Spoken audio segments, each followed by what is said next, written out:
And I feel like where the quantum leaps occurred are when it stopped being about me being rich and when it started being more so about me being excellent.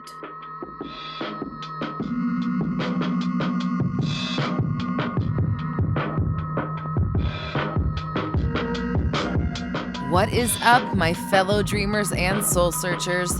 Welcome to the Roxy Talks Manifestation Podcast, your raw, unfiltered, and unapologetic source for all things manifestation related.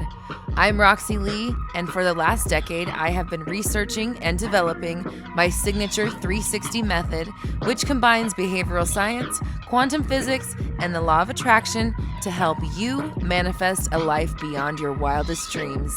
Visit roxytalks.com for more info. Now, let's get into it.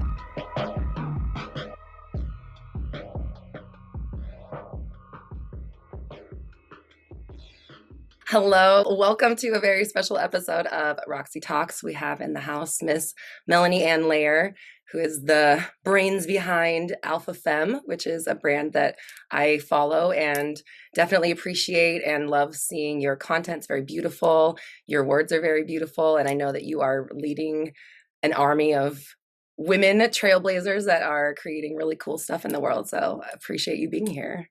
Thank you. What an introduction. Thank you so much. So, okay, burning question really is like, what is it like to just hold all this, right? Like having a brand with all these people, so many people creating success from your mindset, your work, your knowledge, your approach, and then doing such big things in the world and it's having such ripple. You know what I mean? Like that's a lot too. Yeah. The biggest word I would say is it feels exciting because it's like every moment something else is happening. It feels like we're in the microwave and everyone's popping like popcorn.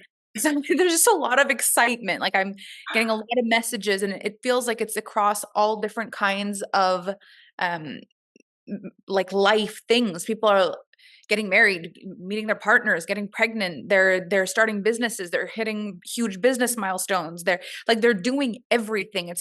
It kind of feels like we're in a vortex of energy and everything's just popping. So exciting would be the right word. Totally. That's fun. So with your brand, I just want to kind of get into the mindset of like where you were before. Were you projecting like this, or is this something that you kind of came to along the way? Like where was your mindset at before this kind of like came to fruition? That's such a good question because I feel like this is the magic and the energetics of the whole thing of how this was built is I did not project this. I don't think I could have. Mm-hmm. And when I'm talking about manifestation, I'm always talking about these three fields of manifestation, how we're either manifesting in the field of predictability, in the field of possibility, or in the field of potentiality. And I'd only ever known to manifest in the field of predictability, which is like based on what I know, here's what I can reach for, and maximum the field of possibility, which was usually attached to if I've done it before or someone I know that feels equal or like even maybe less advanced than me. If they did it, I can do it. That feels possible. Mm-hmm. But the field of potentiality felt very out of reach for me. If I could not logically see how it was going to happen, it just wasn't going to happen. And so when I completely changed the way I experienced my life and I opened myself up to being entirely surprised, and I started more so, instead of goal setting, more like vision casting and saying like, what if I felt this way? And what if it was beyond what I could imagine? What if there's a ripple effect? What if there's something that's a byproduct of the thing I'm manifesting? What if the thing I want is actually the gateway to the thing I don't even know? Like when I started asking myself questions like that, that's when really big things started happening for me. So before all of this, there was like a little moment where I started to care about me having success. But I can tell you that before things even started to shift in my life, I didn't think that was possible. So I cared about surviving. I cared about not going bankrupt. I cared about, being certain that if I had a partner that didn't have enough money, because I always had partners that struggled financially, that if my partner didn't have money that I could provide for us, but it was never like I was going to be extraordinary. And then when my business took off, when I started Alpha Femme in 2000 and when I started coaching in 2013 and my business started producing money that felt like magic money, I had this moment of like, I could be happy. Imagine if I could be rich, those thoughts started happening. And it was very hard for me to get started at first. Having a $10,000 month was impossible for me. I hit six figures, but I could not hit a $10,000 month to save my life. And I had so much attachment to it because it felt like that was the milestone that meant that I'd be rich one day. And I feel like where the quantum leaps occurred are when it stopped being about me being rich and when it started being more so about me being excellent at what I did. Hold on. Are you fucking ready for this? Hold on. Okay, because I like to meditate with energies of people. Okay, I just got chilled right up my arm. Bitch, you're gonna get chilled, okay? I just like popped into Mark Zuckerberg's energy. Like this was what? Hold on, I have the date right here. 2 days ago, the 5th. Okay. And it was like he said, "I have one thing to tell you." I have this written down. He said, "Strive for excellence, not billions." Oh like, my God! Straight up, right there. Strive for excellence, Mark Zuckerberg. Okay, but this is the best advice anyone could give you. When I cared more about being good at what I did than recognized for what I did, everything changed. When it was like, I can be so good at this that I help people. If my clients change their lives, if I am so good at this, when that became the focus, everything else became the byproduct of that. And from looking back in hindsight, what I literally see is, a lot of people want to be famous. They want to be known. They want to be recognized. But like fame doesn't give you excellence. Right. Excellence can give you fame, but fame doesn't mean excellence. Right. So I followed the right frequency. It just kind of took me here, like on a surfboard. Wow. And what frequency is that? Frequency of caring more about my excellence at what I do than the fact that people acknowledge me for my excellence. Wow. Because the fact is, when you're actually really good, people love to tell you you're not. Because it's the only thing they've got. So you've got to believe, you've got to know, like, it's not about reputation, it's about skill and character. Like, you've got to have something that's deeper than what it looks like and what people say. It's got to be built on real skill. It's got to be built on undeniability. That's how you make it through every storm. That's how you make it through every hurdle. It's like, I am excellent at this. Nothing's taking me out. I'm excellent at this. I'm undeniable at this. No matter what anybody says, it doesn't matter, because the strongest frequency in manifestation is the frequency of truth. So if it's the truth, I'm going everywhere I want to go. It doesn't matter what it looks like. Doesn't matter what people say. What matters is what it is. And what it is I'm excellent and I've dedicated my life to this. Nothing can stop it. Right. It's so interesting that we're having this conversation. Of course, absolutely. It's aligned because I just recorded today's podcast this morning. And I think that even the title of it was like something about excellence, or I don't even remember what it was, but it's just interesting that here we are, right? Like, of course, when the information is disseminated, it's like, if you're on the vibe, or if you're open, if you're listening, you're getting it. And then what do you do? Like you said, riding the surfboard. Do you get up? I remember listening to your story about surfing, and I live 3 blocks from the beach. I've never surfed in my life. I don't do things like where I could break bones. That's not my thing. Okay. So I like listening to your story. I was like, oh yeah, I would hate surfing. I'm glad I listened to that, because I don't need to go, and I don't need to try it because I know it's not my thing. Thank you. But just like the idea of the waves coming, what are you going to do about it? Yeah. Are you going to ride it? Or are you going to get taken out? And it's all about the experience, because the other thing is we tend to want things based on what we think they'll feel. We don't actually know what it's going to feel like. So what I realized is when I started manifesting how I wanted to feel instead of the thing I thought would make me feel, I got a much faster manifestation because I want to feel solid. I want to feel happy. I want to feel excited. I want to feel proud of myself. That I can manifest without saying, I want to be famous and rich, because if I'm famous and rich, then I can be proud of myself and I can be this. Is like, I don't even know if that's what I'm going to feel. If those things give me those feelings, then I want them. But if those things don't give me those feelings, I won't even want them. So I've navigated my career saying, I desire to feel this way. I desire to walk with this. And so I've never lost myself along the way, because it's always been, if it doesn't feel like this, it's not for me. Nothing was to chase a validation or to chase. I didn't do anything to get something. I did it because it was just the way I felt. And I let myself change anytime, because if it didn't feel good anymore, then I did something else. And it's just been such a flowing experience and such a pleasant experience, which I think people don't really expect that it can be that way. And it's not that it was easy, but it's that it was just aligned and authentic. So I wasn't fighting against myself. Doesn't mean that I didn't have to refine my skills and become greater at my craft and do all the things. Like, I put in the work, but it wasn't like working against myself. It was working with myself. So rewarding the whole way. Yes. That's the thing. It's like when you're in the flow, or when you're following the passion, you're doing the thing you love, even if you have to quote unquote work, it doesn't, like, it's the happy work. It's the stuff I want to do. It's the stuff that, like, you don't let yourself do because you have to do XYZ responsibility. And that thing that would really take you and propel you to the next thing is like, and would also fulfill you and give you that sense of like accomplishment, and I'm doing what I want to do. It would check all the boxes except for that safety and certainty.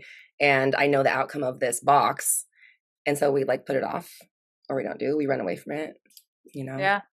And when people talk about hard work, they'll say like, this is really hard. What they're really saying is that's the work that you do when things aren't working. That's the hard work that feels hard. It's the work you put in when things aren't working. But when Mm. things are working, you still work hard. Sometimes you work even harder. It's just, that's not what you call it. You'd be like, we're slaying it right now. Things are crazy. It's wild. We're so excited. Like, things are crazy. Things are just wild. Like, we talk about it differently, but sometimes it's even harder work. Like, I've Yeah. sometimes worked until wee hours of the morning, and I wake up passionate and I'm excited. I work more hours than ever, but it's working. So I don't have that narrative of like, this is really hard work. That's only what I say when it's not working. So it's wild to see, like, sometimes you'll put in even more work when it's going well. You just won't call it that because it's a different frequency. I love that. Okay, so when somebody is having this issue of like defaulting to it's almost like what they know works, but it almost doesn't. Like, it gets you by. It's like Yeah. slides you in at the very last second under the gate. Like, okay, we made it. Versus, hello, I'm here, and this is my land, and like, welcome, like, hi, you're welcome, I'm here. Just flowing into it, like you were saying. Yes. What can someone do to, for one, maybe like notice those qualities or those things that struggle, and Mm. then, you know, I mean, obviously we know it, switch and do the thing that you love or whatever, but like, where do you think there is like this like nuance of, no more will I do the struggly thing. I'm going to live in this way that my soul is calling me to, that fulfills me. So here's an interesting point. The first thing I would suggest is look at how triggered and even borderline ugly you might get when you see someone enter the room like that. Because Mm. the one thing we won't let ourselves do is be someone we hate. And so you might think you want to be successful, you want to be free, you want to be in desire. But every time a person walks into the room like, hey, you're like, ugh. You won't let yourself be that. If you more so associate with the person who's like, oh, I didn't, I don't matter, and I was struggling, but I did good this week. And if you love that person, you're like, bless her heart, I love her. You're going to want to be her energetically without even knowing that that's what you're doing. And so a lot of times it's healing that, like, who does she think she is? And like, okay, shut up. We've heard enough about your celebrations. Like, okay, we get it. You're happy. Like, whatever. Or like, oh yeah, sure. You're so excited. You've been excited for a decade. Like, blah. People hate it. But at the same time, they're like, I'm ready for life to be easy for me. And I want to be excited. And I want to have everything I've ever wanted. It's like, you're going to have to be able to hold that, because you can't right now. It contrasts with your existence. And so we hear people talk about vibrational alignment, and vibrational alignment is when things that you desire don't contrast with your existence. You desire something, and when you see it in someone else, you're like, yes, Mm. instead of, ugh, why does she have it and I don't have it?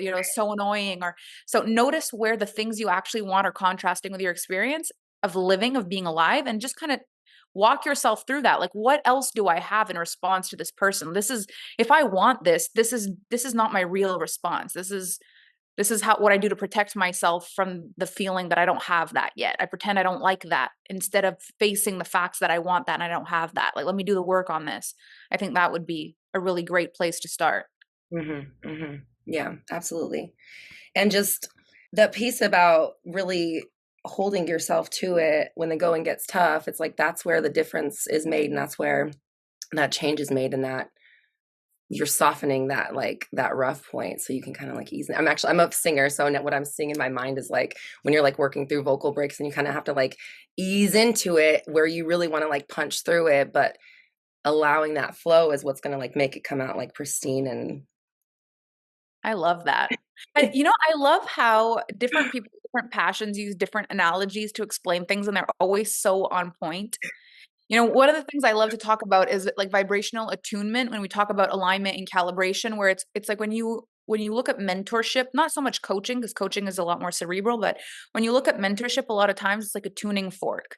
You Mhm. don't know if you're playing on tune, you do the tuning fork and you attune the guitar. It's the same thing. You put someone that's in vibrational alignment with what you want next to you, and you notice where you clash with the sound. Like they're in vibrational alignment and you're going like you're not attuned, and so you got to tune to the fork. So I I love like that. Yeah, I love a good music analogy, of course. And my spirit comes in, they show me a lot of analogies, so I always get these random images and I'm always talking about random analogies. So I definitely appreciate any sort of different way and perspective of looking at things because it just makes it so clear when you that. can put it into like some real world perspective and Agreed. like pop yourself into the equation. Yes. What do you think most people are doing wrong when it comes to manifesting or maybe getting to the next level? And people that are like bumping up against a wall, what are they doing wrong here? The number one thing is we're just trying to protect ourselves from the thing that we are most afraid of. And sometimes the thing we're most afraid of is on the way to the thing we most want. So if you're not available to the thing you're most afraid of, then you can't go through it. It's like if you say, I'm terrified of bridges, so I can't pass bridges, but I want to go to New York. Well, it's like, well, we're gonna have problems because there's a lot of bridges. Oh, I can't go through any bridges. Okay, so then you'll have to fly. No, I don't do that either. Well, we're gonna have problems. So where a lot of people go, or we'll call it wrong, quote unquote, is that they're manifesting, trying to reroute without going on a bridge, without taking a plane, without taking. It's like it takes a lot of courage to get the thing that you want. And the fact is, this is something that I call this emotional maturity through manifestation, but it's like, do I really think a world would work where everyone just gets what they want? Just like that? Like, I want this, boom. I want this, boom. Like, does the world work if it goes like that? No. Why? Because some people think they want something and they don't want something. Because some people say they want something, and then if they give it up, other people get impacted by their inability to hold it. Because if you receive something and you don't understand the value of it, or you've never been tested on if you can hold it, you receive it, you lose it. What's the point of it? It loses its everything. If everybody could be a celebrity for a day, it'll lose its power. It'll lose everything. If you can just manifest, oh, I want the best person in the world to be my partner right now, except you're not a vibrational match. You're not going to be the best partner to that person. How is that a value to that person?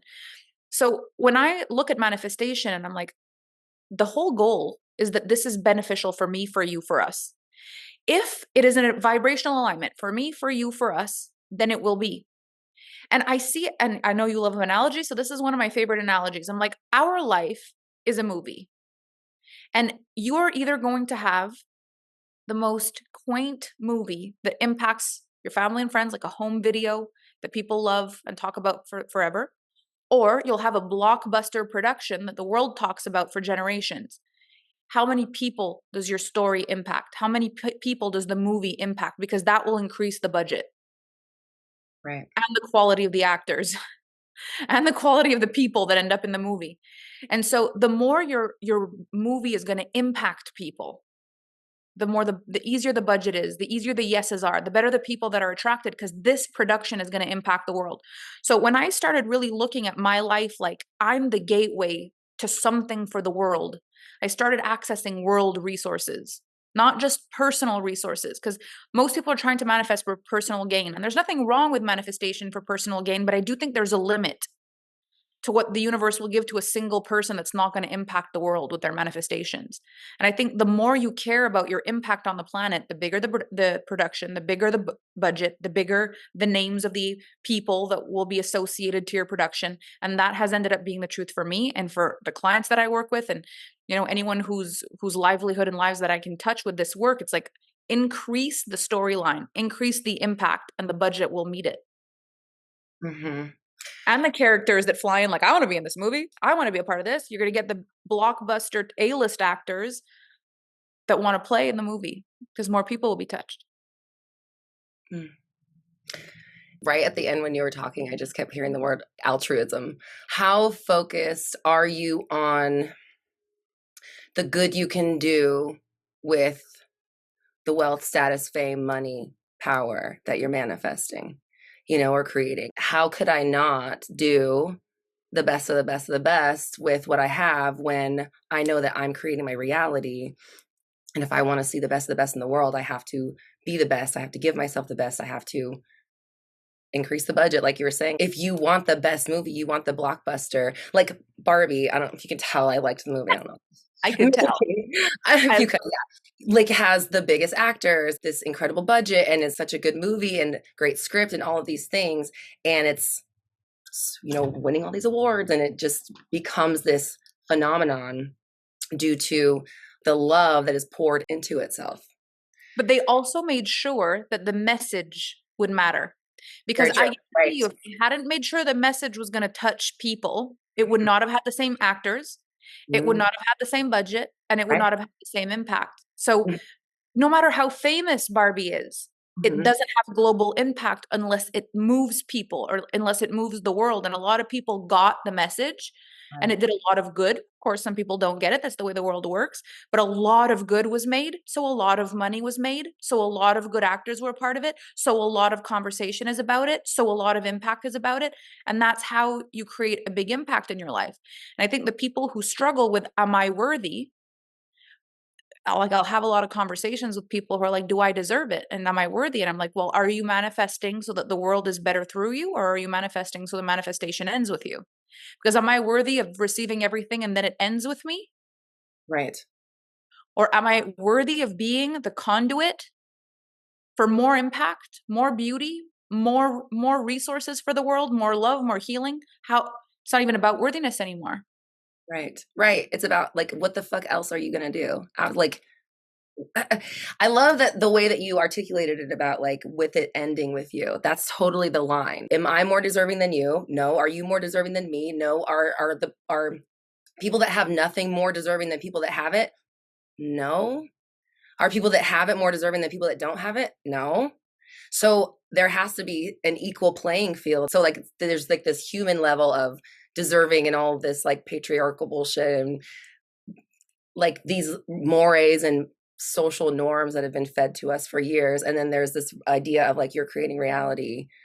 Is that the reality you want to create, where, like, getting stuff is bad and loving yourself is bad and having abundance is bad and spreading your message is bad, or whatever? Like you were saying earlier about people kind of targeting you or taking their inability to access it, or, I don't want to say inability, but in the moment they're not accessing it right then and there when they're projecting that onto you.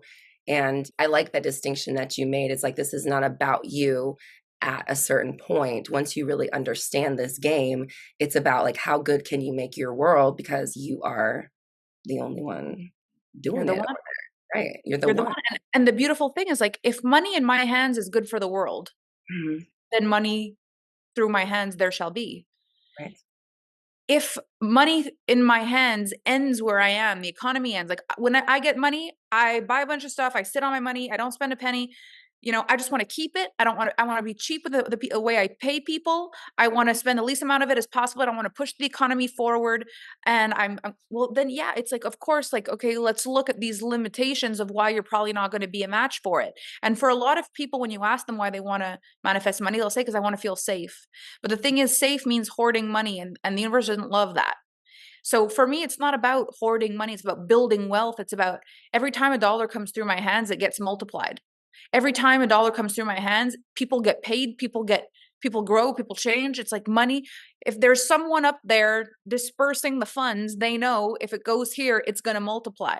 Can you say that about yourself? And if you can't, then instead of wondering if you're worthy, instead get creative about how money gets multiplied through your hands. And this can be through you have such a beautiful way with it that you help people believe they can have it too. This means that your self-care and the way that you use it is so beautiful. You support companies that are ethical, that are there for the right reasons. And, the companies get replenished properly through your hands, whether it's because you are, money through your hands immediately goes directly to charity. You don't actually care about keeping it at all. How many people do I hear that say like, nobody needs to be that rich. I wouldn't even know what to do with that kind of money. Give it all away. Manifest everything, then give it away.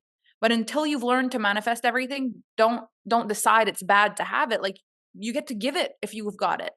If you don't have it, you can't do anything with it. You're not helping anybody. There is no congratulations, you're so humble, you don't make any money. It's like, if you don't want to keep it, that's your choice. But if you don't make it, you're not helping anybody.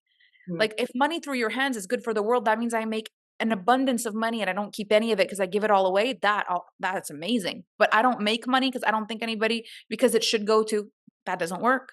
Right. So if you could see the vision, like, it's either going to the right companies, it's going to my employees, it's being magnetized through my stories, the way that I am, the way people learn from me, you've got to get behind something. If money through your hands is good for the world, more money comes. The budget increases. Everything increases. If it's a blockbuster movie that touches the world, the budget increases. I love that. It's such a good analogy too, because I know I have a lot of people in my audience that they want to be actors, or they're screenwriters, they're authors, and we love a good analogy around here. But I think the biggest thing is people forgetting that this is an illusion, and just letting themselves be so human and running around unchecked and not. For me, I always really go back to the discipline of it. And that's what made me change. And what changed my life was I had to be so disciplined with myself, because I was all over the place, or I was on a speeding train in the wrong direction. And it just like started pissing me off. And I'm like, no, like, I don't like anything having one up on me. So, I just was like, okay, well, how do I then gain control of this thing? And fine, let me just like make it my mission to control how I steer this ship. Wow. Everything is going through like the general. We're going through the bouncer. You're not getting in this door. I'm not like match the dress code. We're wearing sparkly jumpsuits and there's no other option. We're wearing sparkly jumpsuit. That's the only option. What I love about this is, like, when people talk about it's an illusion, what we're really saying is if there's this many possible realities all at once, then if it's possible at all to ask which one's the right one, which one are we supposed to be? Are you supposed to be rich? Are you supposed to be poor? Are you supposed to be famous? Are you supposed to, if it's even possible to ask which reality is supposed to be the right one, then you've got to kind of question, is any of them does it even matter? And it's like, what do you want? And I realize, like, for me, what I really love about my life is I've said to myself, this is something that came to me, and I'm so grateful for this download that I got. But people always ask me on podcasts, what is your definition of success? And this one time after the podcast, this came through for me. And I was like, gosh, I wish I would have had that answer when they asked me this, but I'll always have this answer from this point forward. I realized that for me, real success is being every version of you've ever dreamed you could be in your lifetime. Oh, yes, 100%. Absolutely. So you might watch a movie and you're like, oh gosh, I would love to be the sweet, innocent person that meets the love of her life and experiences that. But then in another one, you're like, I would really love to be the badass who can kind of choose. And then it's like, I would love to live on, romance and simplicity. And then in other ones, you're like, I want a jet. I want an experience of this. And like, instead of trying to find the one identity you're supposed to have and hold on to it with all of your might, and if you lose it, you lost. And if you never touch it, you've lost. What I love to play is, how many different beautiful stories can I touch? Because if I'm not yet in vibrational alignment for the billionaire jet, but I'm in vibrational alignment for the canoe ride on the still lake at sunset, then let me love that one. And then let me check that one off. If I'm not an energetic match for the top floor of the Burj in Dubai, but I'm an energetic match for barefoot in Mexico in a little hut on the beach, then let me live that one out and cross that one off. How many other lives are there that you actually have craved? The simplicity, the romance, the beauty, the intentionality, the romance of it all. Like, if that's the vibrational match you're on right now, start there and then see what comes from there. I romanticized my life a lot from the beginning of, like, if this is what I'm a match for, let me make this the most beautiful. And as Mhm. the resources grew, because the movie was getting better people came in, better money came in, better everything came in, the budget increased, the setting increased, the movie set increased, and then, opportunities got amazing. But it's so easy to look at me now and people say, all she cares about is that. It's like, no, I cared about that and that and that and that and that. And now this is possible. So I am rocking that and that and that and that and that. And I don't take it for granted for a second. I know it could go any day. And I will never not live this now out of fear that I'm going to be judged, so that one day maybe it passes, because none of this life is for granted, and think, I wish I'd have lived it. Who knows? This could be a small window of my life. I'm going to relive it like a rock star. So that when I'm 90, I have my living on minimum wage and romance phase. And I have my, flying to Paris on a private jet phase. They both exist. I had it all. That's what it means to me. I had it all. I lived it all and I loved it all. And that feels so much more accessible than looking for the one identity we think represents all, trying to hold on to it without ever losing it. That feels like against the laws of everything. Yeah, I love that. Can you speak more to romanticizing? I feel like that's one of those things that's become a buzz term, but sometimes we don't know what the tangible, what does that look like? Can you explain how you romanticize, or if you still do it, or like what that kind of process is like for you? So, for example, when I first met Kevin, my fiance now, I was living in the front seat of my car. I had nothing whatsoever. And I was working for this company that was 100% commission. And after a heartbreak, I could not sell anymore. So there were days I'd work 12 hours and make $0. It was really bad.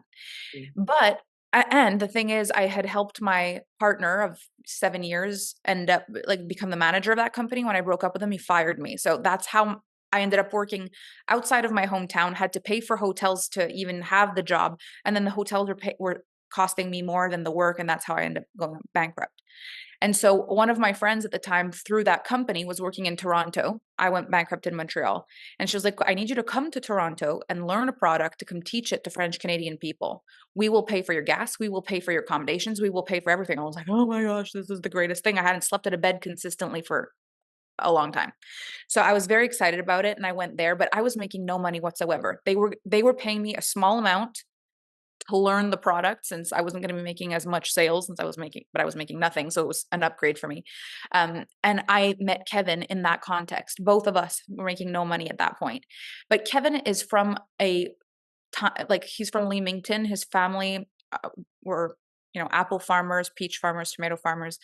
His dad built his house. Like, they never had a lot, but that was never a measurement for happiness, joy, success, any of it. It was just like, you love, you live, you watch the sunset, you have bonfires, you have a nap in the afternoon, you have a good dinner, you're grateful. And so when I met him, it was so refreshing to have someone so simply happy. But I still had dreams. And the thing is, my dreams, which is so interesting, were never really attached to money. My dream was always to be able to just not have to think about money. It wasn't a money goal. It was a no money goal, that I Mhm. never have to check my bank account, that I'd never even need to ask for the price. Like, that was the real goal, to detach from money, to have so much money that it wasn't about the money anymore. And so my dreams were like, I want to go there and I want to go there and I would love to experience this. But like, how much does it cost? I don't even want to know, because then it'll become impossible. That's kind of how my brain worked. And I Mhm. used to tell him about all my dreams, and I was broke, so broke, and we were so broke. It was, we had nothing. But this one time I was telling him about my dreams and all the things, and he had worked a shift, and it was at a Canadian Tire, which is like a hardware store in Canada, and there was on discount a hammock, an end of season hammock. And so he bought this hammock and he put it up outside the place we were temporarily allowed to stay in while we learned these things. And he put that outside. And the week after that, he found an old Christmas net on discount, and he bought that, and we hung that above the hammock. And we would stay and lay in that hammock and imagine that those were stars and where could we be and imagine if, and like that, those moments when I think back at them now, I did not feel lack. I did not feel, I hate where I am. I wish I was somewhere else. I felt love, romance, magic, dreams. It was romantic. It was beautiful. If I look at it now, if there was ever going to be a movie of my life and that scene was in it, I'd cry watching it. Like that's romantic. That's romanticizing your life. We ended up staying in that apartment longer because I ended up falling in love with him and wanting to stay in Toronto. And it was an old place. The ceiling caved in, and we couldn't afford to go anywhere else. And so they weren't charging us rent since it was broken down. So we thought we'll just stay there rent free, but the whole thing was broken down. So we were living in the kitchen, and there was this one little place by a fireplace that had no water damage. So we brought our mattress into in front of the fireplace. We stayed on the floor in the middle of water damage on a mattress in front of the fireplace, and all we could think about was how romantic it was. Like, I remember that time, not for how stupid and ridiculous this is, but for how alive I felt, how in love I felt. And if that were to be a scene in a movie, I'd cry watching it. That's romanticizing your life. It's like, can you see the beauty in the raw? It's so easy to just think about how crappy it is, but it's not easy to feel how beautiful it is. Can you find the beauty? And that's what romanticizing feels like. It's like the thought is not good when you're like, well, we slept on the floor in an apartment where the ceiling was caved in. You know, there's nothing good about that. But the way it felt was so different than what it was. We spent our summer nights and our fall nights in a hammock underneath twinkling stars that were a Christmas tree knit, but it felt like magic. What can you do with your life right now that's just, during the pandemic, my sister was with us and we got locked down in Hawaii, which honestly is amazing that it was in Hawaii, but we weren't allowed to go to any beach. We weren't allowed to hike the mountains. We weren't allowed to go to any restaurants. We weren't allowed to go anywhere. We had to stay in the place we were. And so we took the mattresses from the house and put them at the back of the Jeep and just invented this like life outside, sleeping in the back of the truck with fairy lights and candles. Can you take a situation that you could complain about and instead make it one of the greatest memories of your life? And I have so many stories where I couldn't have afforded better, and I'm so glad I couldn't, because I may have done something I could afford instead of something that would have changed my life. Wow.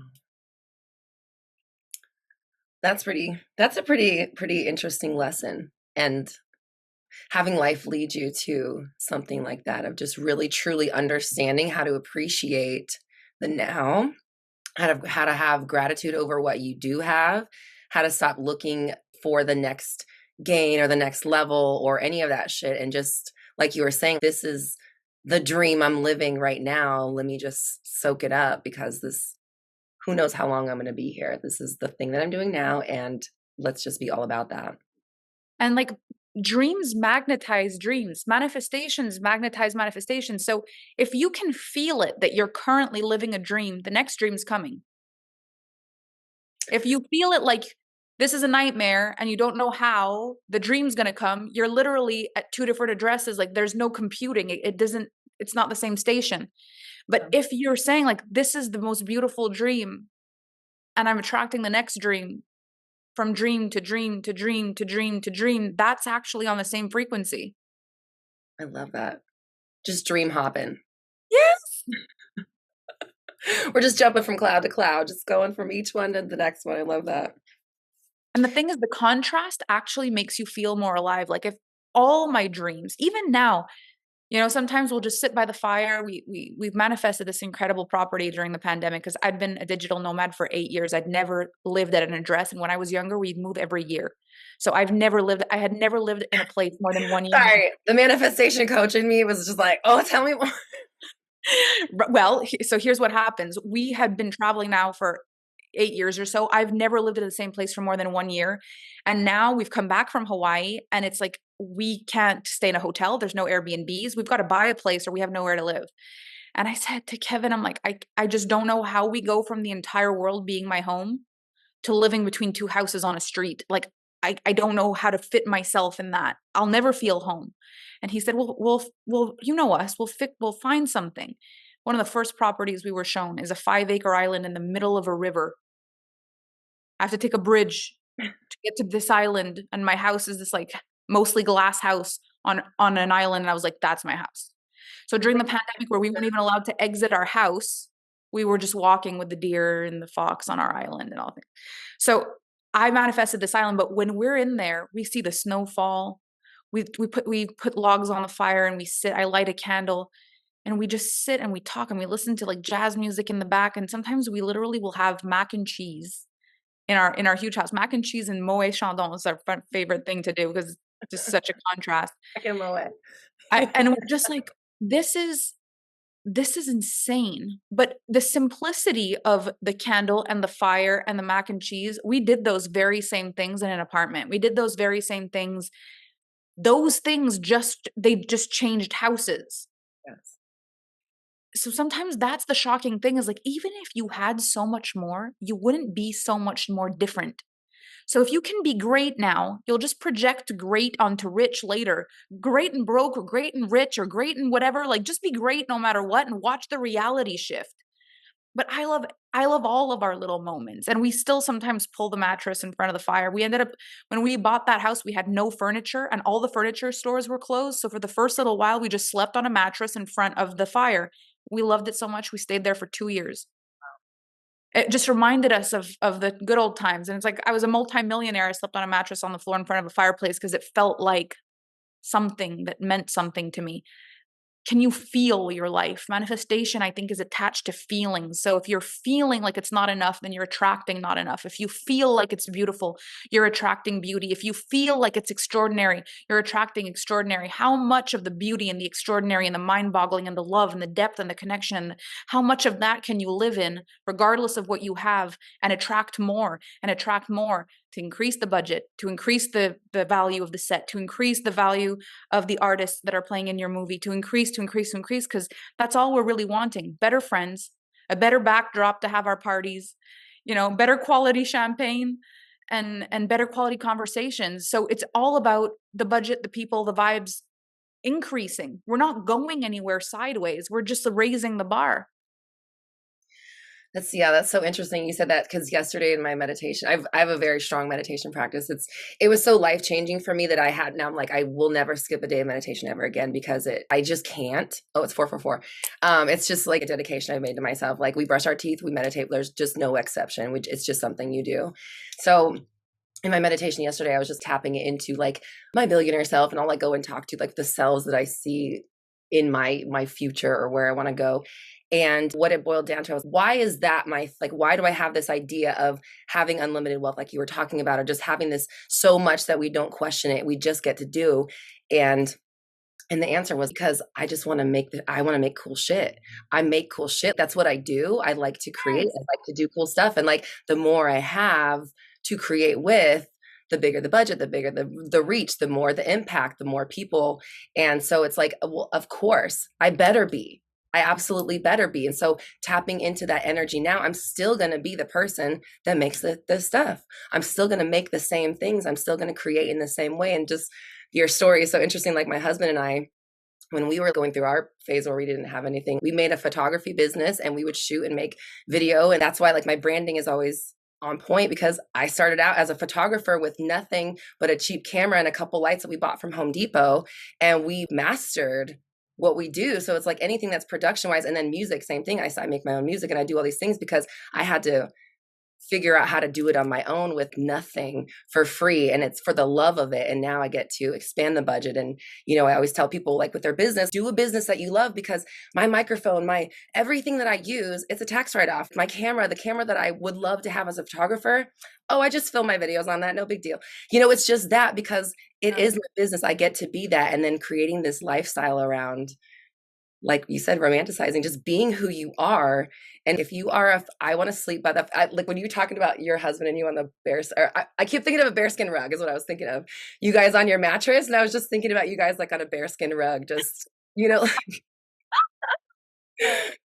having the time of your lives. Yes. And you know what I love about what you're saying? because I'm the same, like I started with a passion for photography, and for me, photography is my most beautiful meditation. I feel like when I'm taking pictures of things, I'm focusing on like the drop of water on the leaf. My photography is very feeling. Like I feel something and I'm like, give me the camera. I want to capture this. So all the pictures that you see in my grid are mostly pictures that I've taken or pictures that Kevin has taken. Like we create the art. And I have some of my programs where there's songs that are in the programs. I sing songs in the program. So like all of that is a write-off. All of that is part of it. Like that's the way I do it as well. I feel like if you can be all of you, Yes. be paid to be that, the Yes. sky's even the limit to what And you can be. what else are you fucking doing here? Exactly. Isn't that the whole You point? come here, right? Why would God come to earth into your body if it wasn't to do exactly the things that you love more than anything, that you have skill, talent, drive, dedication to? Hello, like what else? Why are you here if not to just fully like accept and embrace and just dive into that? Well, one of my favorite manifestations thoughts when it pertains to God was like, we've been told that we were created in the image of God. What if that meant that what we were made was creators? So Absolutely. if I was made in the image of God, then what I was made as is a creator, which means if all things were supposed to end up being created, and they're not yet, but they already are, but they're not, because Right. all God, then am I part of the equation? You are Was I the here to create the things that aren't created yet? Was that the goal? And in feeling that, I don't wonder about whether I'm worthy or not. I'm like, this is my job. I was put right. here for this. Someone very important is depending on me. I've got things to do here. It takes away the worthiness things. It's like my work leaves a ripple, leaves a legacy, leaves a thing. Like the other part for me, because I love what you said, where it's like I make cool stuff. Like the reason I want more resources is because I'm going to continue making incredible things the more resources I have. That belief is extraordinary. Another one that I really love is I know what it feels like for someone to not question my pricing and to say, you are so exactly what I need. And yes, and that's it, not question my price. And, there's certain companies that it's a lot easier for them. There's other companies it's not easy for them. But the best feeling I experience as a creator, as a visionary, as a mentor, as a poet, as an artist, is when people do not question my value before they pay me. I would like to provide that to every person I ever buy from. Wow. I don't want to ask. I don't want to tell anybody they should cut the price. I don't want to walk into the house that someone made with all of their heart and tell them I want to pay less for it. I don't want to walk into the hotel that the most beautiful, artists have commissioned and try to negotiate the price. I don't want to have to ask someone how much the dishes that they've slaved over all day before I decide whether I'm buying it or not.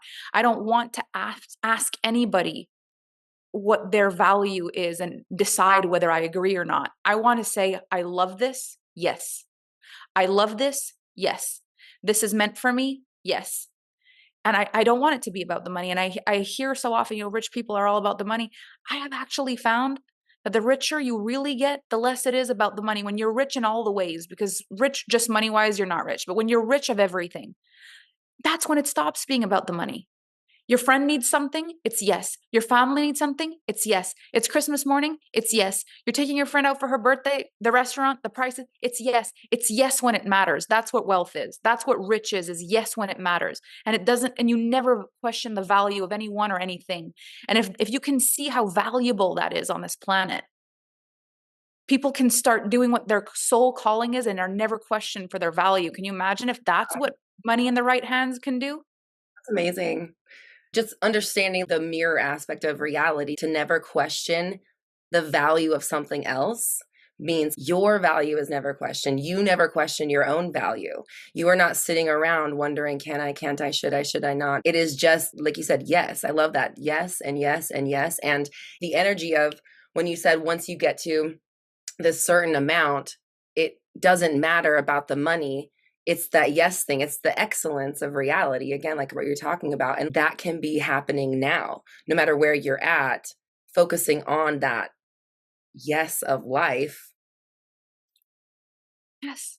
produces. Because Yes. yes, because the most luxurious things are the most priceless things, where it's like, it's so expensive because it's actually priceless. Right. And because you can't make it priceless, you've got to make it really expensive. So only the people who vibrate on the frequency of priceless will pay whatever it costs.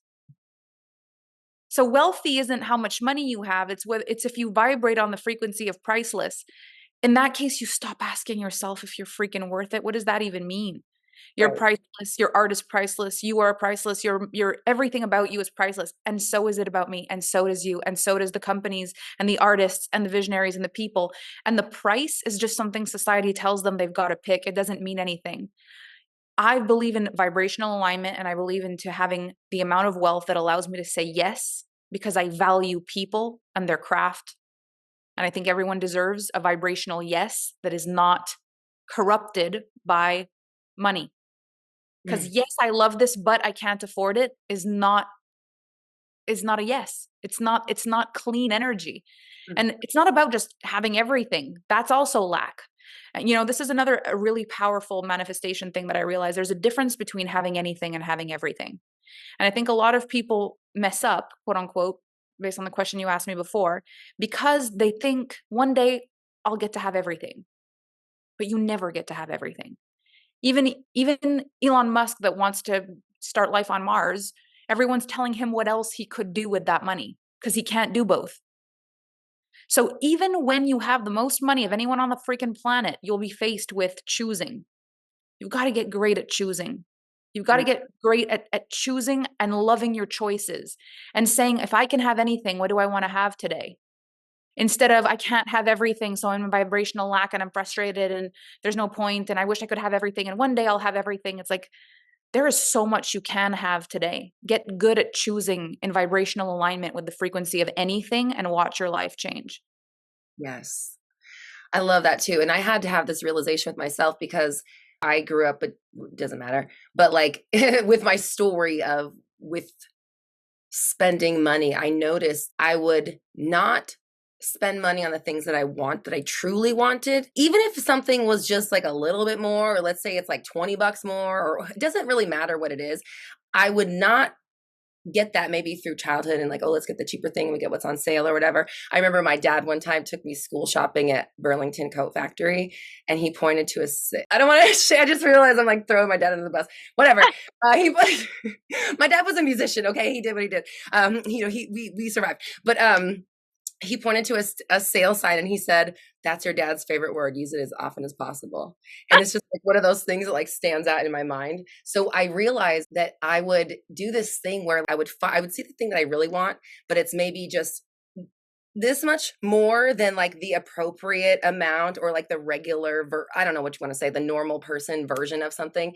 And so I would take away, dumb down what I really want, spend this money on something I don't really want just to have the crap or whatever, and then end up spending that money elsewhere anyways. You go to CVS and you spend like $75. And it's just this constant, like, you're going to create this experience of pushing away the wealth anyway. So you really have to hone in on, like you said, choosing.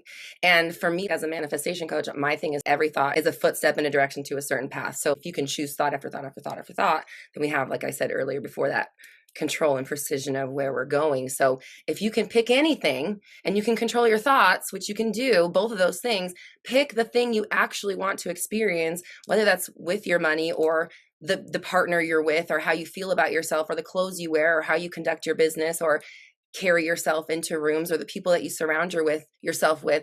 Like, do the things that's actually you, the stuff you actually, that person you wanted to be as a kid, the person that's like fighting against the mask you're wearing, and like just really owning, this is what I like, this is what I want to spend my money on, this is what I want to spend my time doing, this is what I want to focus on, this is what I want to create, this is who I want to talk to, this is who I want to create my life with, and just owning those desires, because it's going to pass you by. I just turned 40 this year. It doesn't feel like it. Wow. It's like, it's Doesn't gonna, look like it either.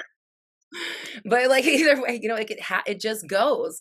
One day you wake up and you're fucking 40, Yeah. and it's just like I still am like the little girl. I still collect Barbies. I just talked about the movie, like I'm still that person. I still have these desires, like you were talking about. Like, how many of those instances can you string together I always see like little popcorn on a string, like the Christmas tree. How many like little pieces of popcorn of nuggets of your favorite realities or versions can you string together to create like this amazing flow of life so that you do get Yes. to experience all that shit and you do get to be in the vibration of why you came to Earth specifically?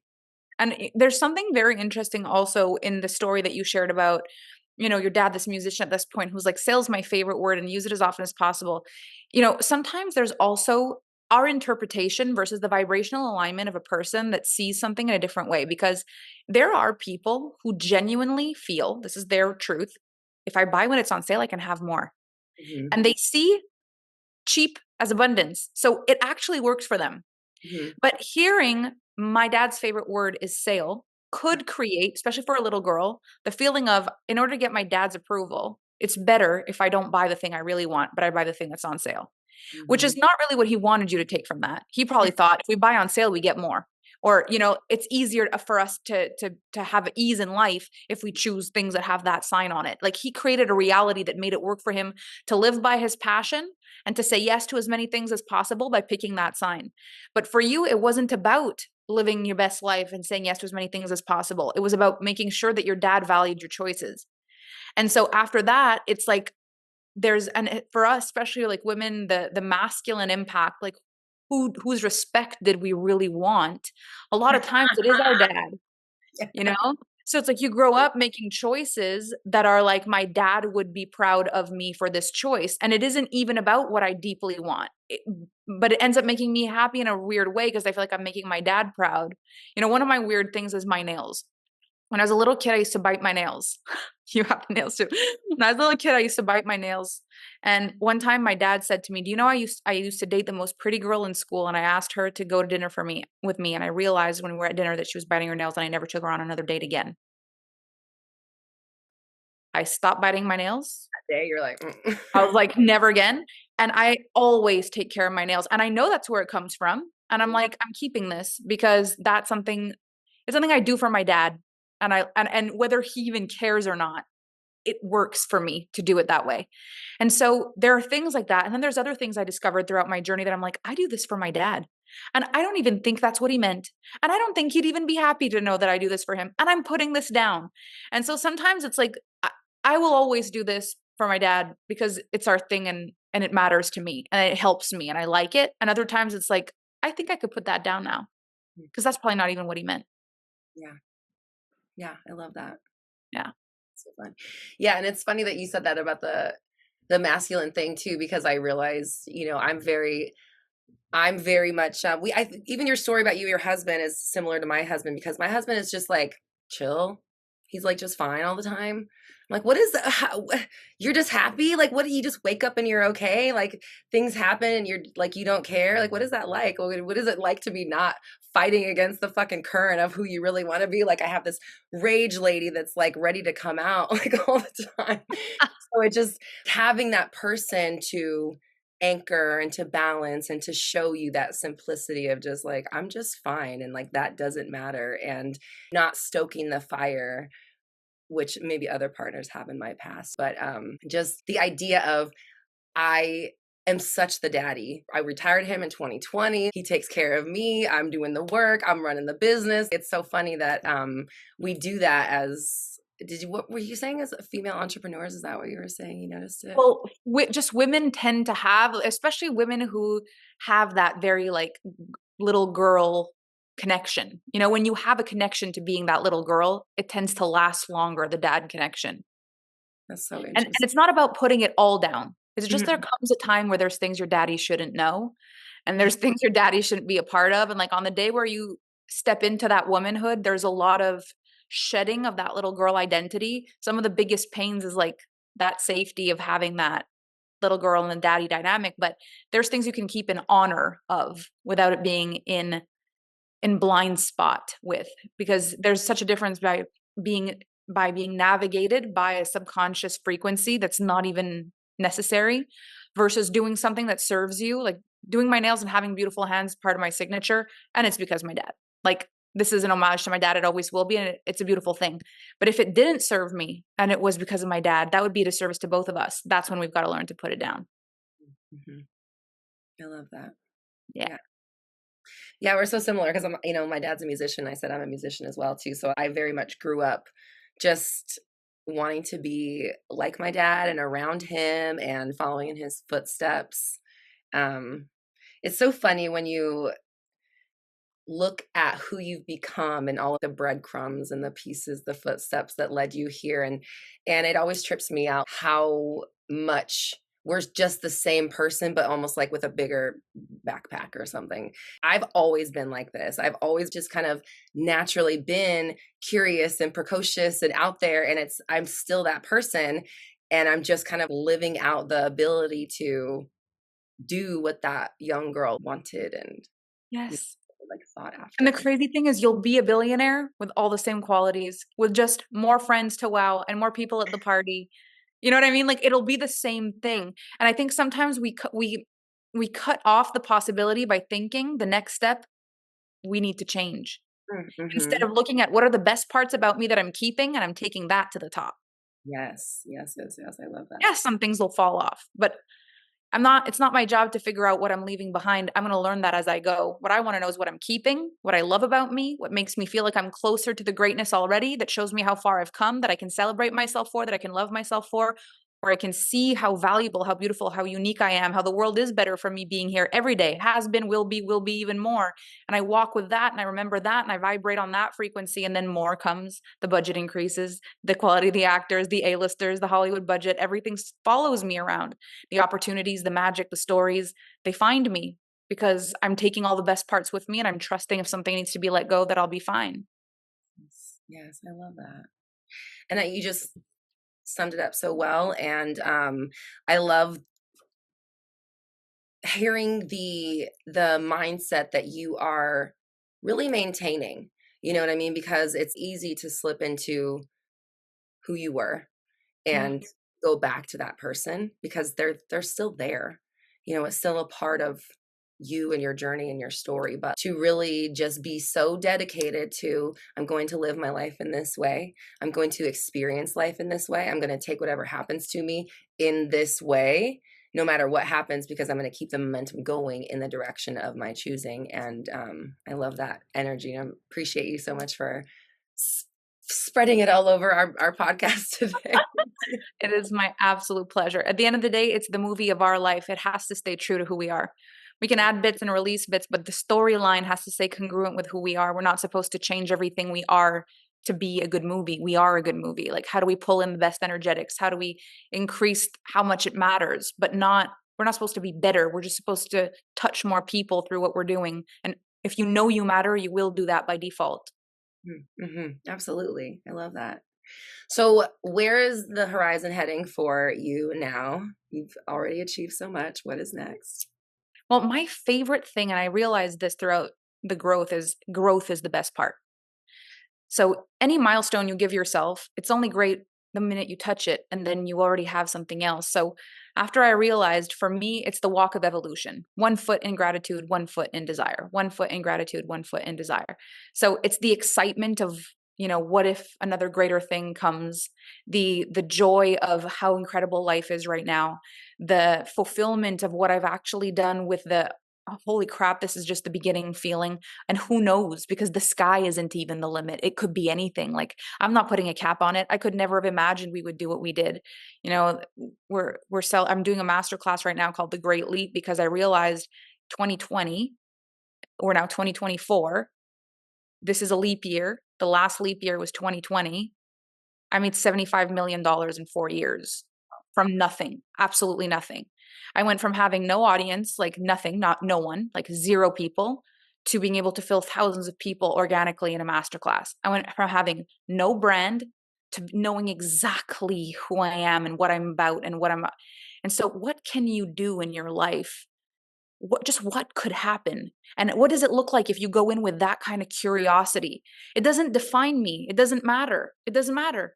It could be something completely different. It could have been like that was my 4 years as I did this. And in the next 4 years, maybe I become this and this and this is totally different. It's a whole other life and a whole other place. I will value it, bring it.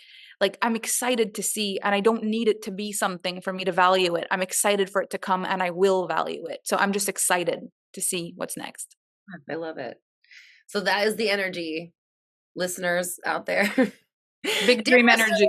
yes, it is excitement. It is authenticity. It's truth. It's being who you are, owning it, romanticizing your life, loving what you get to do, being super connected to it and appreciative of just the fact that you get to, period. End of sentence. That's it. I appreciate that I get to. Thanks. Turn the volume up on the feelings that take your breath away. Mm, mm, that's amazing.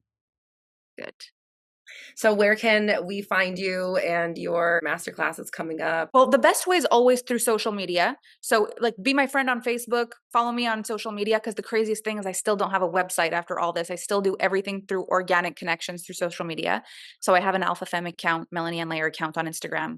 Just be my friend. Or I have an Alpha Femme group on Facebook, and then you'll see it. I don't shut up about myself. I tell everybody all the things, and then you find out what's next. But the masterclass is going to start on February 25th. Okay, cool. Yeah, I watched one of your master classes recently, and I was really in awe when you got to the selling point and you sold for like an hour. I was just like, damn.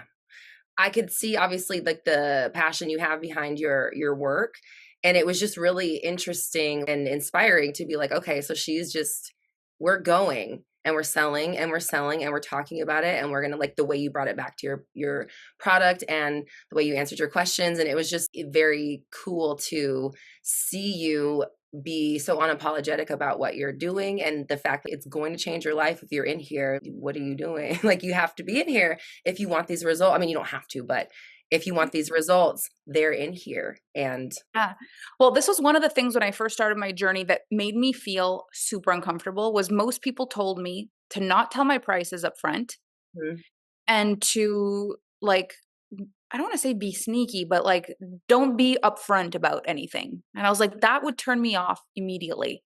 mhm, And so what I started doing in my masterclass is like, let me provide extraordinary value. Like my masterclasses end up being repurposed as paid programs. So I don't do this whole like, you get no value, you just learn what you should buy. Like the masterclass ends up being a program. So it's top quality, but then I do a shop with me mhm. where I have zero worries about how long I'm taking. I'm like, you want to shop? We are Yes. shopping. I will show you everything. I will tell you everything. If you want to stay, you stay. If you don't want to stay, you don't stay. But Mhm. I'm going to be transparent. I am going to be unapologetic about this because I know the value. Yes. And if you see the value, you'll want me to take my time. And if Mhm. you don't see the value, you get to leave because this is just social media and I won't be offended. And this is really how I've built this is I genuinely believe in people's power. I feel like when you know something's for you, you say, let me sit through this and figure out what I want to buy. You don't Yeah. need to you don't need to be sneaked around. You don't need to be like, "Oh, I don't want to scare you and if I tell you the price you won't buy." It's like, "Who do I think you are?" If I actually think you're capable of doing what I'm going to tell you in the program, I hope you're capable of sitting through how much it costs or else we're not even in the same room. Like we're not even there. And it doesn't matter if you can't buy it now. You could listen and just be like, I wonder how this girl sells. You could listen and just be like, maybe one day I'll buy it. Or you just don't listen. But I realized when I honored that me selling, taking my time and being super present was actually valuable, everything about my business changed. I never apologize for selling. I say, you're welcome. Mhm. Totally. And when you were talking about it too, I got the visualization of somebody, like, if you're buying diamonds or you're at the jewelry store and they're just like, I want to see what I want to see, and I'm Yes. gonna get what I like. And yeah, don't rush me. What is the price of this? Let me know exactly. And this is a luxury service, and we treat it as such. And yes, I'm here to answer your questions about any of the products for as long as you like. And it was really, really cool to see. I was like, dang, I've never seen anyone sell like that. And I've taken a lot of master classes, like especially over my time, like trying to figure everything out and like piece it all together when I was broke, But it was really cool to see just it was almost like its own masterclass, like an extra. It was like an hour on the one Yeah, that it I was its own day. Like yes. Yeah, yeah, this, yeah, like this is the program. This is the shop with me. yeah, yeah. Like, So I'm not going to ambush you. I'm going to invite you. And then if you feel like it's valuable and you might want something, come sit and come listen. But I think the only way those work is you've got to know from the top of your head to the tip of your toes that it's valuable for you to do that. I've seen people try to copy me and they rush through the whole thing and they're like, people don't really want to listen to this. Like, I should go faster or I'll skip this bit or they're flustered. And it's like, it only works if you know from the top of your head to the tip of your toes that this part is valuable. If you yes. can't get there, don't do it yet. do something else, do something that's in vibrational alignment with you. But one day when you know that your selling is just as valuable as your product, you will have a shop with me. Absolutely. This has been great. I really appreciate it. And I know I'm like, I've got like people popping up in my head. I'm like, oh my God, she's gonna love this part. She's gonna love this part. I just know that the value will be definitely felt with my audience. So I appreciate you coming on and spending your time here with us. It went so fast. I had so much fun. I know I didn't even realize where we were, but yeah, thank you. It's been so fun, and your brand is so cool to look at, and you can tell that you love what you're doing. You can tell that you love the photography and the art. Do you have Virgo in your chart? I don't know. This is one thing astrology has never really, like, I know I'm Sagittarius. Mm-hmm. That's all I know. And people ask me this all the time, but I got into human design really early, and then Gene Keys, and all my focus went there. I don't actually know much about my astrology. Okay. When you were talking about the beauty of creation, it was just giving very Virgo vibes. So Oh, well, I have to look into that then. well, I so appreciate you, Melanie. It's been such a blast, and thank you for sharing your wisdom with us. Thank you, Roxy. I appreciate it so much. Melanie, will you remind us of your social media so everyone can check you out? Yes. So on Instagram, it is Melanie Ann Layer or Alpha Femme. And then on Facebook, you can add me as a friend, Melanie Ann Layer, or join my Alpha Femme group on Facebook. Thank you. Is there anything else you want to say? Anything you want to leave us with? The most important thing I want to say is manifestation for me. It's like you're manifesting. You've got to know with all of your body that you are being manifested with the same hunger that you're manifesting. So if you were looking for me, I was looking for you. If I was looking for you, you were looking for me. There is nothing in the world you're looking for that isn't looking for you right back. And when you know that, you're like, I am not just manifesting. I am manifesting. I am being manifested. It's all happening on both sides. I'm not alone. I'm not having to work so hard for this to happen for me. Like the minute I exist as a solution, the question is there. And the minute I have a question, the solution is there somewhere. And so, I've really done things that most people did tell me would be impossible. One of those being just have a social media presence, trust that people will find you, and then trust that they'll buy from you when they're ready. But I've built one of the most extraordinary businesses doing exactly that. And so I just want to tell you, trust your weird ideas. Trust what no one else has managed to make work yet. Mm-hmm. Trust what you feel could be cool that everyone else told you they tried and couldn't make work. Like, give it a shot. Be the one that invents things. Be the change maker, the visionary, the crazy one that does something that everyone else failed at. Don't give up on that, because that's what ends up making us spectacular in the end. Yes, I love it. Perfect words to end on.